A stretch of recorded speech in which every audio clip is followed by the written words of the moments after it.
Here's a little haul of what I got from Perpetual Books. Perpetual Books is definitely one of my new favorite bookstores. They have used and overstock books, and it's a wonderful selection of fiction. It feels a lot easier to find random books that you might not usually find in a traditional layout of a bookstore. I just love the tower of books to just like rummage through. That is like my favorite part of a used bookstore, and this one does it so well. I have of course read the Folk of the Air trilogy, but for whatever reason I never got around to How the King of Elfhame Learned to Hate Stories by Holly Black. This was $10. If you know me, I mostly read fantasy in my day-to-day life. I also read for my academic interest, which is Indigenous and POC voices. And recently I've been getting a little bit more into fiction. It really is the duality of woman. I picked up Orientalism by Edward Said. I've read multiple chapters in this book from photocopied PDFs at school, but it's finally time to read the entire thing.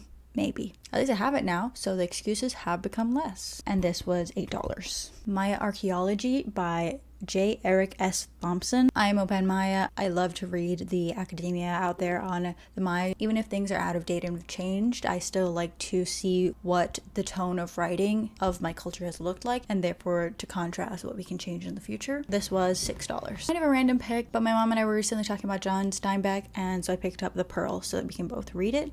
It's so tiny. This was $3. I'm always looking for books for my mom, and so I picked up The Ivory Tower by Henry James for her, a nice little NYRB. I just love the physical aesthetic of an NYRB. This takes place in the American Gilded Age, and my mom's really loving the Gilded Age show recently, so I picked this one up for her, and this was $8. Lastly, The Menace. I have no idea how you say that, but I love Halloween oh so very, very much. And I don't read much horror, but I have been endeavoring to more recently. But this is by Lisa Cantrell. It is a 1987 first edition. So it was $30, but I decided to splurge on it. It's about Halloween and a haunted house.